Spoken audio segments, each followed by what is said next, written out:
Bonjour à tous, bienvenue sur notre plateau pour les mercredis de l'expérience client.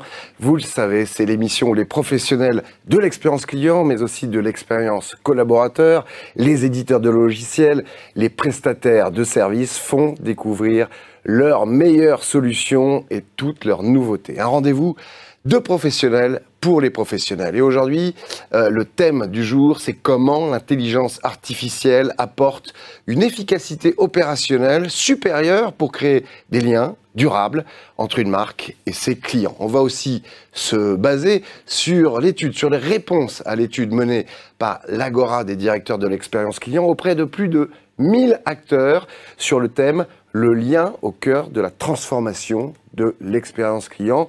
Cette étude que vous pouvez retrouver dans son intégralité via le lien qui s'affiche dans le résumé de cette vidéo.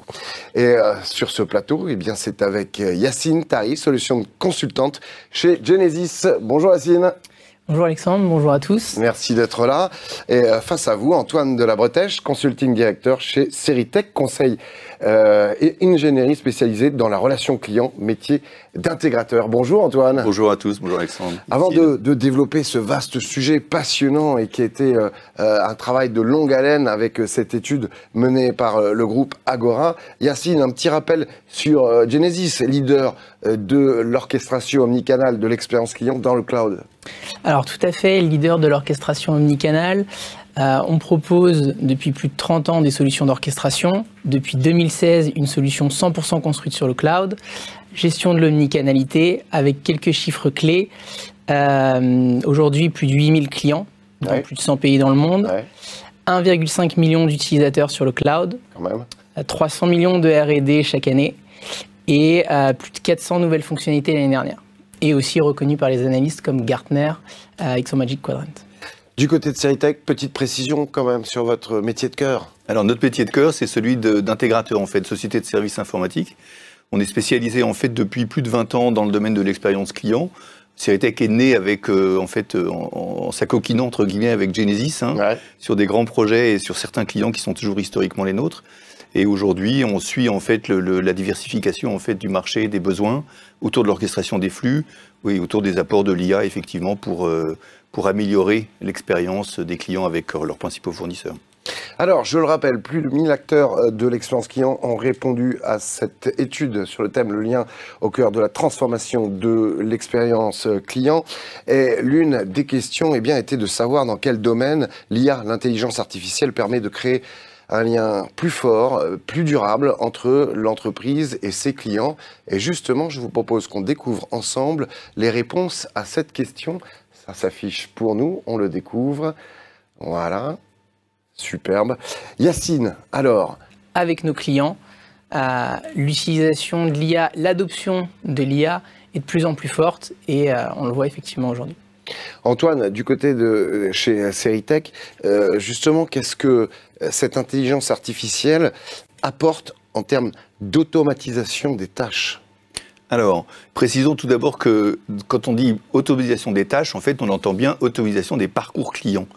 Et c'est une distinction intéressante, c'est vraiment le fait de dire à quel moment est-ce que ce type de technologie elle est capable en fait d'amener une forme de service dans lequel l'intervention du conseiller, de quel qu'il soit, est retardée le plus possible, sans faire l'impasse sur la qualité de service, sans faire l'impasse sur la pertinence en fait des réponses apportées de façon robotisée aux clients. Donc ça donc on parle beaucoup de parcours client pour justement exprimer cette notion d'expérience que les clients peuvent avoir avec leur banque, leur opérateur télécom, leur fournisseur d'électricité, que sais-je, et auprès desquels ils vont chercher des réponses à toute heure du jour et de la nuit.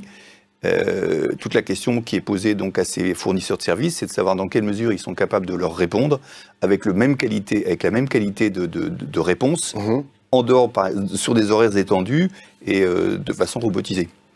Donc les usages de l'IA, c'est vraiment la notion de self-care. C'est là où c'est vraiment là où ça a commencé à naître et où ça s'est considérablement développé avec cette capacité en fait à produire en fait du service sans intermédiation humaine. D'accord. Par opposition, naturellement, au centre d'appel qu'on connaissait auparavant et où on a en fait des expériences qui peuvent être contrastés en fonction de la qualité de l'accueil, de la longueur de l'attente, voire de la capacité des acteurs à répondre à nos questions. Et on l'a tous vécu. Et on l'a tous vécu naturellement. Yacine, vous vouliez peut-être rajouter quelque chose sur ce point? En complément, il y a aussi la disparité des parcours. Ouais. Aujourd'hui, c'est omnicanal. On peut aller en boutique, on peut envoyer un message sur WhatsApp, on peut appeler, on peut passer par le site web, on peut discuter avec un bot.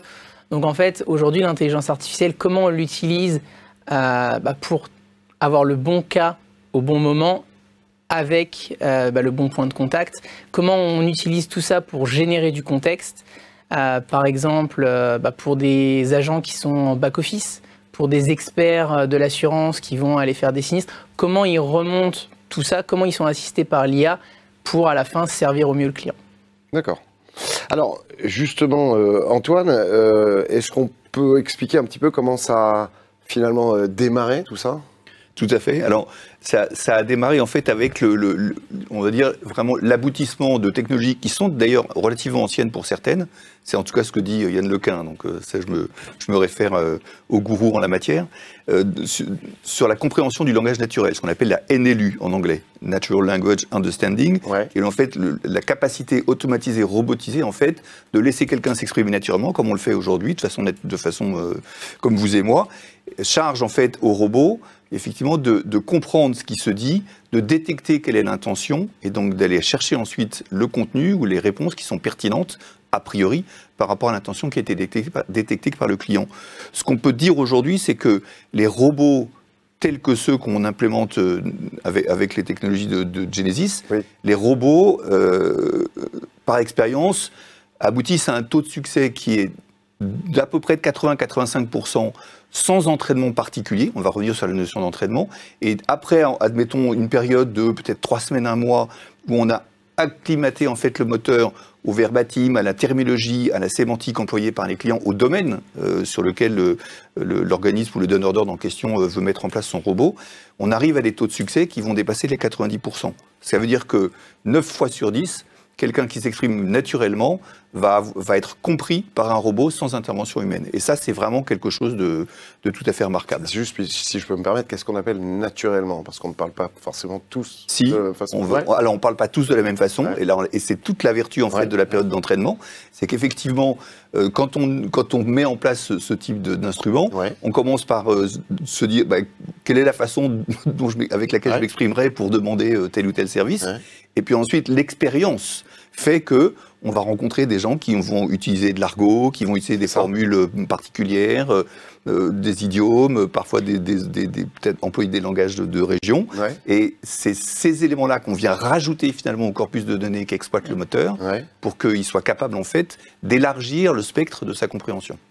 Donc effectivement, on alimente au fur et à mesure. On alimente au fur et à mesure. Et ça, c'est un des points clés qu'on verra notamment au niveau de l'entraînement de la base de connaissances. Alors, pour ce qui est justement de la capacité d'automatisation et d'assistance, Yacine. Alors, c'est vrai qu'à l'état de l'art, on a de l'IA un peu partout. Donc on peut se dire que c'est compliqué. Nous, chez Genesis, c'est assez simple. En fait, on se focalise vraiment sur les use cases centres de contact. Donc, on va avoir 3 types d'intelligence artificielle. On va avoir le self-service et le conversationnel, donc des FAQ intelligentes, des chatbots, des voicebots, comme on vient de le dire. On va avoir tout ce qui est lié au prédictif, donc suivi des parcours sur le web, tracking, pour déclencher proactivement la bonne interaction avec le bot. Et on va avoir tout ce qui est prédictif aussi dans cette partie de l'IA, avec la possibilité en fait, pour l'IA de scorer, par exemple, dans le centre de contact, les différents agents, et de définir selon des KPI. Donc, par exemple, je veux réduire mon temps moyen de traitement, je veux réduire mon nombre de transferts, je veux augmenter ma rétention client. En fait, quel agent va être le plus propice, le plus efficace, c'est ça, sur cette interaction. Et le troisième domaine en fait, dans lequel on va avoir de l'intelligence artificielle aujourd'hui, c'est tout ce qui est génératif. Donc, on va pouvoir en fait générer... Oui, c'est ça. C'est une façon de générer davantage d'informations, j'imagine. C'est ça. Donc, on va se baser sur des bases de connaissances, mais on va le voir juste après, pour générer du contenu à disposition, le mettre à disposition de l'agent pour en fait, qu'ils puissent apporter des solutions plus rapides, qui aient des besoins de formation moins grands. Et on va avoir aussi tout ce qui est résumé de la conversation. Donc l'intelligence artificielle écoute la conversation, produit un résumé à la fin. Et donc plutôt que de passer 5-10 minutes à expliquer ce qui s'est passé avec le client, en fait, l'intelligence artificielle propose, donc encore une fois, propose à la relecture, à mon conseiller, pour pouvoir en fait renseigner, enrichir la connaissance de l'entreprise. Et gagner du temps. Et gagner du temps, bien sûr. Alors revenons à notre étude menée par l'Agora des directeurs de la relation client avec cette autre question. Parmi les choix suivants, lesquels vous semblent prioritaires en 2024 pour créer un écosystème performant et ainsi augmenter l'efficacité opérationnelle? On découvre les résultats ensemble, messieurs, qu'on va pouvoir commenter. Justement, en termes d'analyse de ces réponses, Antoine, qu'est-ce qu'on peut en déduire? Alors, on voit la prééminence, en fait, de la base de connaissances, utilisable de façon unifiée. Et en tous les termes, dans la question, on compte. L'idée, c'est effectivement d'avoir une base de connaissannes commune qui permet d'alimenter la réflexion des moteurs qui desservent des canaux différents que sont la foire aux questions, les fameuses FAQ, ou un robot qui est disponible pour telle ou telle séquence clientèle, ou le web messaging qui est le chat finalement qu'on peut avoir, qui peut permettre une mise en relation entre l'internaute ou le mobilhôte et son fournisseur. Alors dans la base de connaissances, il y a vraiment un point important qui est celle de la maîtrise du contenu. Autrement dit, si vous voulez, si je vous donne un exemple en fait d'un projet qu'on a réalisé il y a déjà quelques temps pour une banque privée qui voulait mettre en place un robot advisor. Autrement dit, un outil qui permettait en fait de fournir tous les mois une analyse des portefeuilles de ses clients avec des recommandations en termes d'investissement. L'analyse se faisant par comparaison entre des portefeuilles types liés au profil de risque du client et le portefeuille en question. Il est bien évident que dans ce cas de figure-là, par exemple, je veux dire, la crédibilité et même la responsabilité, la banque est engagée dans le conseil qu'elle donne à ses clients, c'est même réglementaire. Et dans ce cas précis-là, il n'est pas question en fait de se dire qu'on va générer un contenu à la volée, aussi talentueux soit le moteur, parce que ça engage la responsabilité de la banque. Et donc il faut qu'on ait, de la transparence et de la traçabilité du cheminement intellectuel, du raisonnement suivi par le moteur. Donc si on ramène ça aux bases de connaissances, toute la difficulté, elle est en fait dans la maîtrise du contenu. C'est-à-dire en fait de se dire, pour une base de connaissances, comment est-ce que je l'alimente, avec quel type de contenu, et comment je maîtrise en fait les règles qui permettent au moteur d'associer un contenu à une question. Autrement dit, une réponse à un besoin client. Et ça, c'est assez fondamental. Et je dirais, dans les recommandations qu'on peut donner à nos auditeurs, c'est fait de se dire, dans le choix que vous allez faire en fait d'une base de connaissances, vous devez porter une attention toute particulière, à la capacité de hiérarchisation de la donnée à l'intérieur de cette base de connaissances, et 2, à la capacité que vous avez à mettre en place un mécanisme qui permet, via une évaluation en continu de la pertinence des réponses par les conseillers, par exemple, de mettre en place une évaluation continue de la base de connaissances. Autrement dit, petit à petit, au fil du temps, elle s'ajuste tant par l'ajout de contenu que par, en fait, l'ajustement fin, continu de la pertinence de la réponse à la question posée. Et ça, c'est fondamental. C'est extrêmement subtil, là.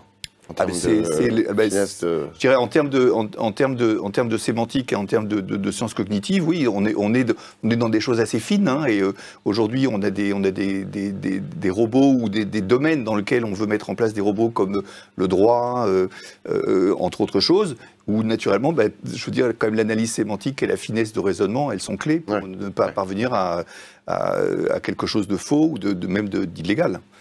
Et le deuxième point, c'est vraiment le fait de se dire, en fait, la base le moteur, il fonctionne comme nous. Il écoute ce qui se dit ou ce qui s'écrit en temps réel.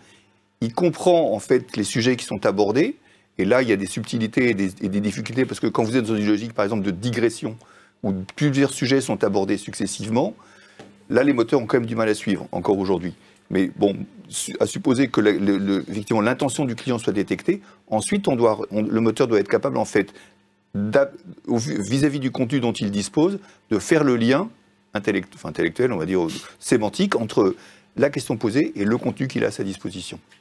Et ça vaut aussi pour un mécanisme en fait qui est mis en place par Genesis et qui est très apprécié, qui est celui en fait de l'agent augmenté, au sens où le moteur est capable d'écouter ou de lire ce qui se dit ou ce qui s'écrit entre le conseiller et son client en temps réel et de pousser au conseiller du contenu. Et là, on a à la fois... Quasiment instantanément. Instantanément. Ouais. Instantanément, c'est quelques dixièmes de seconde. Ouais, et là, on a à la fois en fait la puissance et le confort pour le conseiller qui n'a pas à aller compulser un certain nombre de choses pour trouver l'information à la question posée. Et on a la sécurité et la garantie parce que c'est quand même le conseiller qui contrôle, qui valide et qui, in fine, envoie la réponse au client. Ce qui est rassurant. Ce qui est d'autant plus rassurant. Tout à fait. Yacine, sur ce point-là. Comme l'a dit Antoine, aujourd'hui, nous, on propose la gestion des bases de connaissances dans Genesis Cloud. Donc, c'est sécurisé, comme la plateforme. C'est simple à utiliser. Donc, soit on a déjà ces bases de connaissances, on les importe dans Genesis par différents moyens. Soit on les crée carrément dans la plateforme, si on part de zéro, c'est aussi possible.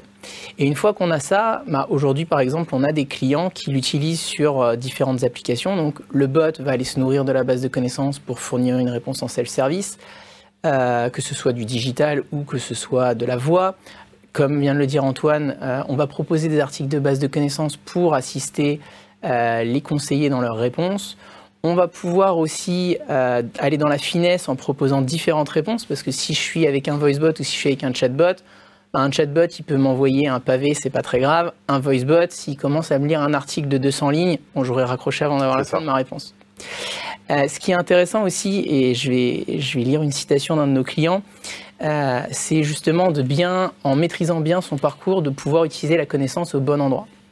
Et donc, notre client a dit, c'est parce que nous avons cette connaissance de nos utilisateurs et de leurs besoins que nous savons précisément comment intégrer l'IA dans un parcours numérique et comment la former afin qu'elle fournisse un support qui s'assure à la fois de son acceptation, de son adaptation et de la satisfaction de nos utilisateurs. Donc, typiquement, on va pouvoir utiliser l'IA et les articles de base de connaissances à différents endroits pour proposer une réponse rapide. Et en fait, ça va nous permettre de justement simplifier les parcours, fournir de la satisfaction client plus rapide, parce que je n'ai pas besoin forcément d'attendre 10 minutes, d'être mis en relation avec un conseiller, je vais avoir un bot qui va me fournir la bonne connaissance. Et si je suis mis en relation avec un conseiller, que c'est une question plutôt complexe, plutôt qu'il me mette en attente et qu'il aille chercher la réponse auprès d'un expert, l'article va automatiquement remonter, il va pouvoir me répondre instantanément, je vais gagner du temps. Après, peut-être on peut se poser la question aussi comment on met ça en place au niveau opérationnel, Antoine. Absolument. Et prendre en compte deux risques en fait, qui sont liés à cette transition entre l'IA conversationnelle et l'IA générative. Alors, si on fait un distinguo, alors je ne sais pas si les puristes nous suivront sur ce plan-là, mais on va le faire pour la commodité du propos. C'est de dire, en fait, si on parle d'IA conversationnelle pour une IA qui va, de préférence ou principalement, exploiter une base de connaissances, versus l'IA générative qui a besoin, en fait, ces grands modèles de langage, d'un corpus de données très vaste pour pouvoir fonctionner, puisque le principe de l'IA générative, c'est essentiellement un traitement probabiliste basé sur l'entraînement et sur le fait qu'on a habitué le moteur à reconnaître un chat sur une image ou à détecter une figure de style ou une idée ou une formulation dans un texte. Et la problématique, c'est que ce qu'on a vu apparaître et qui a été explosif ces derniers mois avec ChatGPT & Co, c'est de l'usage grand public, où l'IA générative, en fait, voilà, elle résonne sur des ensembles de données considérables. On lit aussi régulièrement qu'il y a quand même on va dire, peut-être pas un conflit larvé, mais en tout cas des discussions franches et cordiales entre ceux qui créent les contenus, donc qui ont la créativité et qui créent les contenus originaux, que sont par exemple les organes de presse, et puis les moteurs qui les exploitent, bien sûr, en toute impunité, entre guillemets. Et encore, quand les question moteurs... de droit d'auteur. Voilà, absolument. Et quand le moteur exploite le fond documentaire de journaux établis sur la place, on peut dire qu'on va avoir une certaine objectivité. Mais quand on sait que le fond documentaire est majoritairement constitué de Twitter, on peut se poser des questions sur la fiabilité et sur la véracité des contenus. Et donc les risques en fait qu'on a par rapport à ça, c'est les biais qui sont hérités de ces corpus de données. Si on prend l'option de dire que l'IA générative peut répondre à mes clients, par exemple, à ma place et sans contrôle. là, il y a quand même un risque en termes de biais qui est assez important. Et le deuxième risque, ce sont les fameuses hallucinations qui sont évoquées par les spécialistes, où en fait, le moteur, il est prévu pour répondre, quoi qu'il arrive. Ouais.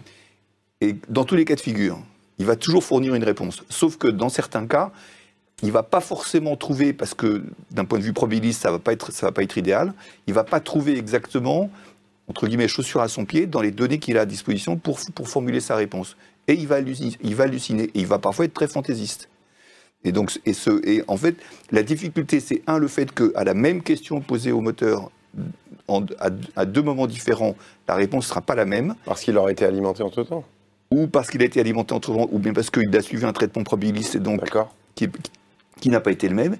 Et deux, c'est très difficile d'anticiper sur le fait de savoir s'il a un comportement hallucinatoire ou pas, parce que ce que disent les spécialistes toujours, c'est que la frontière entre les deux mondes, elle est dentelée. Et donc on ne sait jamais si on se trouve de quel côté de la frontière on se trouve.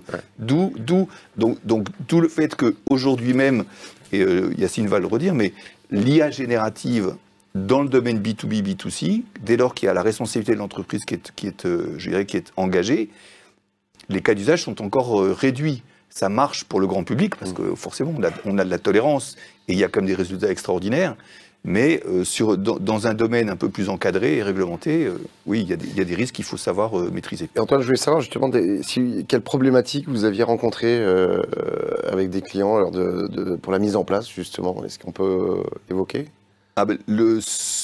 Alors, nous, on a mis en place des robots qui font qui font du conversationnel et qui font de la détection d'intention du client. Alors, le premier, ils étaient tout à fait surpris de voir qu'il y avait déjà un taux de détection très bon dès le départ, avant même qu'on ait, avec on va dire, une base de connaissances ultra rudimentaire, on va dire, avec quelques dizaines d'exemples de verbatim. Et ensuite, leur seconde interrogation, c'était effectivement comment est-ce qu'on fait pour entraîner et qui s'occupe en fait d'entraîner la base de connaissances. Et là, selon les cas, selon on va dire le côté ergonomique et rapide du mécanisme en fait qui permet l'amélioration continue grâce à l'évaluation par les conseillers des réponses qui leur sont fournies, juste un tag oui non, vous savez, like dislike comme partout. Ben ça permet en fait, au fil du temps, l'amélioration est continue, ce qui est quand même très intéressant. Mais pour eux, je dirais l'élément premier, c'était, je reviens à mon exemple de banque privée. Le patron nous avait dit, il est hors de question que ça parte sans qu'on l'ait relu. Bien sûr. Oui, surtout sur des sujets aussi sensibles. Sur des sujets aussi réglementairement engagés. Ouais, complètement. C'est évident. Yacine, vous vouliez peut-être rajouter un point Ouais, alors nous, la philosophie chez Genesis, effectivement, c'est vraiment l'IA, elle est là pour assister l'humain. Par contre, en fait, il va y avoir une validation par l'humain, une vérification. Donc aujourd'hui, si on prend les 3 types d'IA génératifs qu'on a, ça va être l'assistance à l'agent. Donc en fait, on propose à l'agent, et c'est lui qui fournit la réponse, qui peut modifier ce qui lui est proposé. On va avoir le résumé de conversation, pareil, c'est une validation par mon agent, par mon conseiller, avant de ramener ça dans la connaissance, de ramener ça dans les systèmes de l'entreprise. On va avoir l'assistance au superviseur. Donc là, en fait, l'intelligence artificielle va expliquer au superviseur ce qui s'est passé pour lui faire gagner du temps, plutôt que de réécouter 20 minutes de conversation, 40 minutes de conversation. On a aussi un résumé, on a une explication, on a aussi de l'analyse de sentiments. L'intelligence artificielle score les interactions, l'intelligence artificielle remonte les sujets. En fait, avec l'IA générative, en plus de ça, elle va expliquer pourquoi ce score, pourquoi ces intentions. Et on va avoir aussi tout ce qui est autour de l'administrateur augmenté. Donc par exemple, j'utilise mon IA générative, un petit peu comme on le disait un petit peu plus tôt sur ChatGPT. Je décris le bot que je veux créer, je décris la configuration que je veux créer, et mon intelligence artificielle va créer cette configuration, mais en fait, elle ne va pas l'appliquer. Elle va proposer le bot, elle va montrer à mon administrateur ce qu'il y a, mais c'est l'administrateur qui va valider. Pareil, si je reviens sur le superviseur, je peux avoir des évaluations qui vont être assistées par l'intelligence artificielle, mais en fait, le score, il est proposé, les explications de score sont proposées dans l'évaluation. Par contre, le superviseur, à la fin, c'est quand même lui qui va valider que c'est bon. Imaginez si vous êtes conseiller, c'est une intelligence artificielle qui vous score, elle n'a pas forcément compris le sarcasme, l'ironie du client, elle vous score mal. ça impacte directement. Ça vous induit en erreur vous-même sur votre réponse. Exactement. Antoine, est-ce qu'il y a justement ces risques-là avec une IA générative à qui on confierait uniquement justement le soin de répondre automatiquement à certains clients? Alors, à certains clients ou sur certains services, on pourrait imaginer. Mais ce serait enfin, je veux dire, si on considère des services à la clientèle robotisés, mais simples, comme, je dis n'importe quoi, fournir un solde de compte courant ou un encours, des horaires d'ouverture, bon, on n'a pas besoin d'IA générative pour ça. Objectivement, on a depuis un certain temps déjà un certain nombre de technologies qui fonctionnent très bien pour le faire. Donc, non, là, le point, si vous voulez, il y a quelqu'un qui s'appelle Claire Gérardin, qui est donc spécialiste en communication technologique et scientifique et licenciée en philosophie, qui définit l'intelligence comme suit. Elle dit « L'intelligence implique une compréhension profonde du monde physique, obtenue par des données sensorielles, une mémoire persistante, un raisonnement logique et une capacité de planification. » Ce qu'on peut dire, c'est que l'IA générative, elle a une certaine appréhension du monde physique, mais surtout pas par des capacités sensorielles, donc elle est quand même assez limitée. Hein, elle n'a pas d'aura, elle n'a pas de... Non. Elle a pas de nos qualités. Absolument. Elle a pas mal de mémoire, en revanche, ça c'est vrai. Et une certaine logique dans le raisonnement, modulo des problématiques d'hystérésis quand il y a des hallucinations. Mais en revanche, pas vraiment de planification. Donc, les spécialistes nous disent que l'IA générative, qui est évidemment quelque chose de totalement disruptif, ça n'est pas la formule magique qui créera vraiment une intelligence artificielle. J'aime bien quand vous parlez d'hallucination pour des machines, des robots, ça me fait halluciner. Yacine, peut-être rajouter quelque chose, c'est assez joli cette citation d'ailleurs, je rappelle, Claire Gérardin. Gérardin, moi j'ai noté. Oui, c'est ça. Gérard ou Gérard? Gérard. Oui, c'est ça, Gérardin, c'est ce que j'avais dit. Moi je suis d'accord, et puis je pense que l'IA, ça sert vraiment à automatiser les tâches à faible valeur ajoutée. Par contre, on ne peut pas remplacer l'humain pour une tâche à forte valeur ajoutée. Moi, par exemple, si demain je vais faire un prêt immobilier, je préfère parler à un humain. On va pouvoir aussi avoir cet affect, cette négociation, dans une certaine mesure. Mais ce n'est pas juste une IA qui va définir si oui ou non j'ai tel ou tel palier. Il va y avoir la prise en compte vraiment par cette intelligence humaine, par nos émotions, comme ça a été dit. Est-ce qu'on peut, quelque part aujourd'hui, 2021-2025, rassurer les conseillers en disant oui, ça sera comme ça va rester comme ça, et grâce à l'IA, vous serez encore plus fort et plus performant, et puis vous allez pouvoir aussi performer dans d'autres secteurs parce que vous aurez plus de temps? Ou est-ce que petit à petit, on peut imaginer qu'il y a nous, aujourd'hui, des missions au détriment du conseiller? Non, vraiment, la vision aujourd'hui, c'est l'augmentation en fait de l'agent, c'est l'agent augmenté. Ouais. Donc, c'est pas pour le remplacer, c'est, alors comme j'ai dit juste un peu avant, les tâches à faible valeur ajoutée, donc les horaires, les soldes de compte, etc., on l'enlève du scope pour que justement le conseiller puisse faire des tâches à valeur ajoutée, puisse élargir son scope. Plus intéressante pour lui. Ouais. Voilà.